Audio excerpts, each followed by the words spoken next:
My own brothers died tragically as well, truth be told.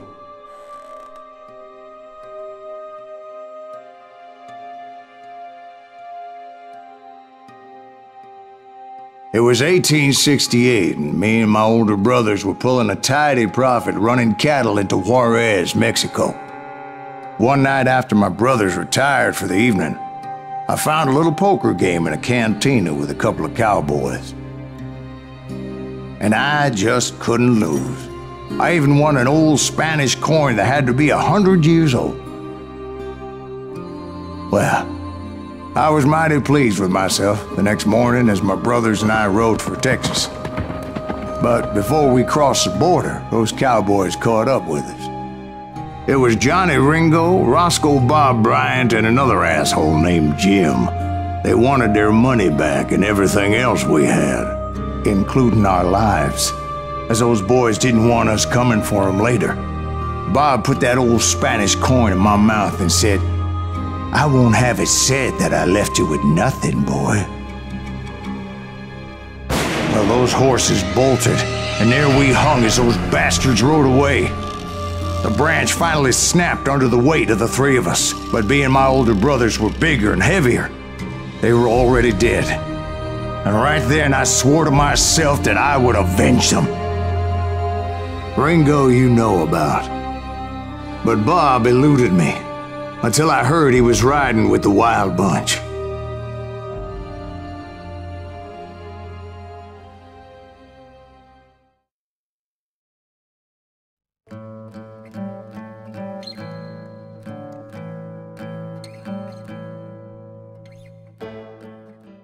I'd been on their trail for months, ever since they left their hideout in the Bighorn Mountains.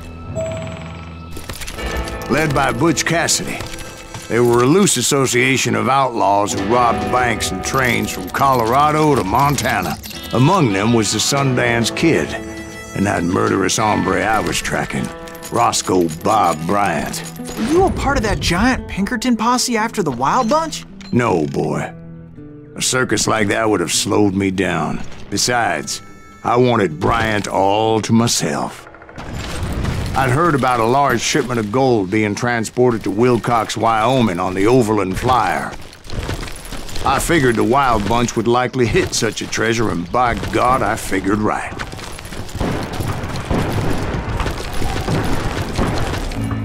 They blew the bridge with the intention of forcing the train to stop. Well, I assumed the Wild Bunch was likely in the still intact part of the train high above. I was determined to make that sumbitch Bob pay for what he did to my brothers.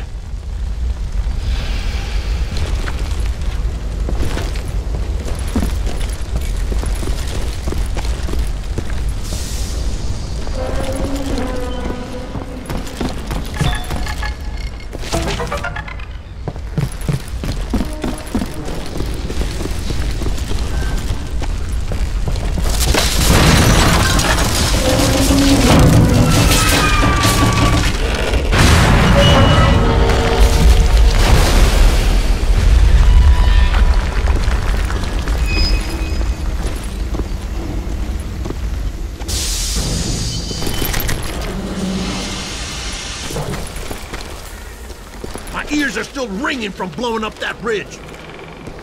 What'd you say? I can't hear a goddamn thing. Well, I made my way off unscathed and came upon a few members of the gang and had no choice but to dispatch them. From there, I had to negotiate an even more precarious route. But first, I would need to get my ass out of there.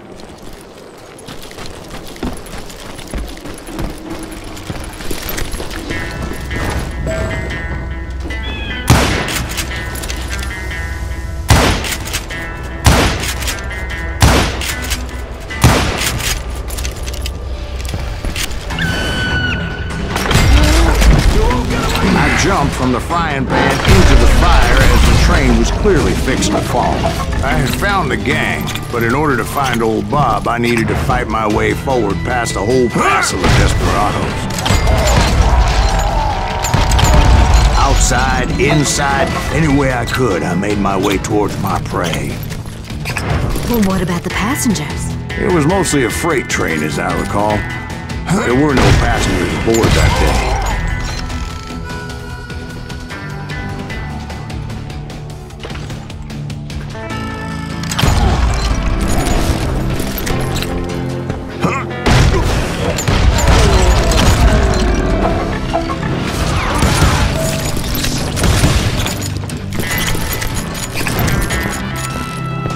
As I mentioned before, I am not fond of heights, but I was too busy dodging bullets to worry about falling to my death.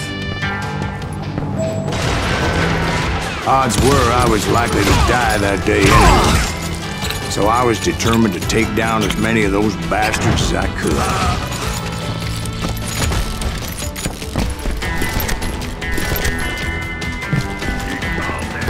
At times it was like shooting ducks in a shooting gallery. The only difference is these damn ducks shot back.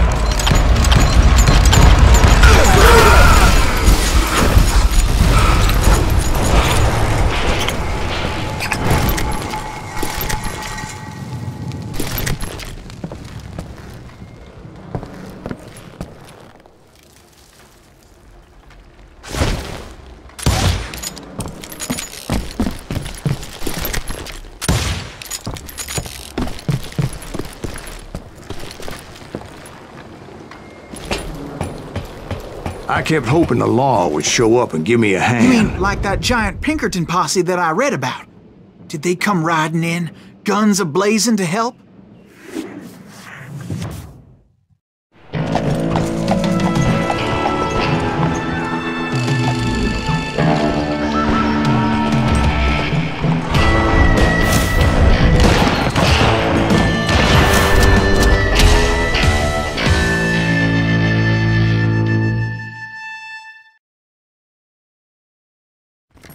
Help? From the Pinkertons? No, son. I had to fight the Wild Bunch all by my lonesome, as usual. Who the hell is that?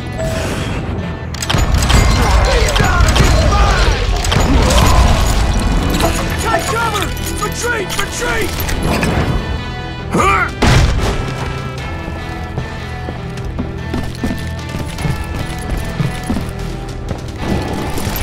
Killing everybody! Ain't seen the likes of ready for a belly full of buckshot.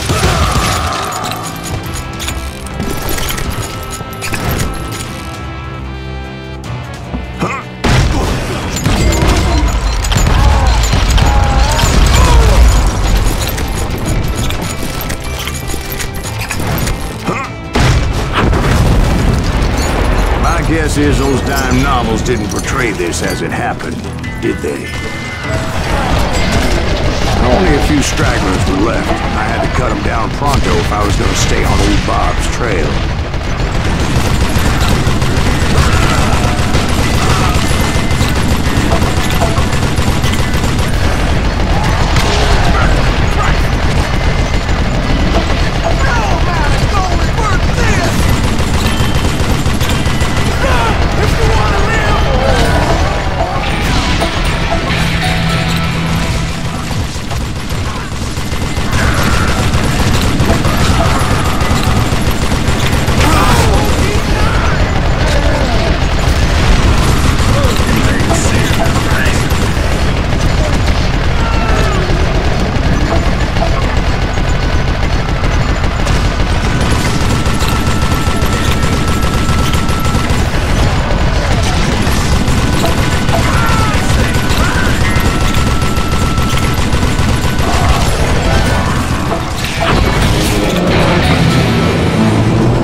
Once I silenced all those guns, I went searching for my nemesis, determined to finally have my justice. But the only survivor who welcomed me was George Flat-Nose Curry. Who was he? The fastest gun in the gang. Right after Sundance, I mean. And Kid Curry, and maybe Elsie Lay. Though some folks might dispute that.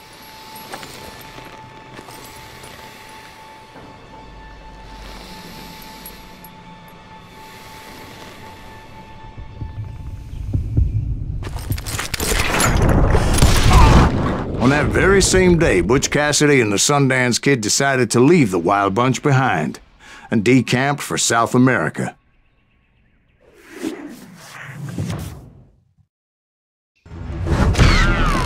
They ended up living down there for many years, but I'm sure you already know all about that.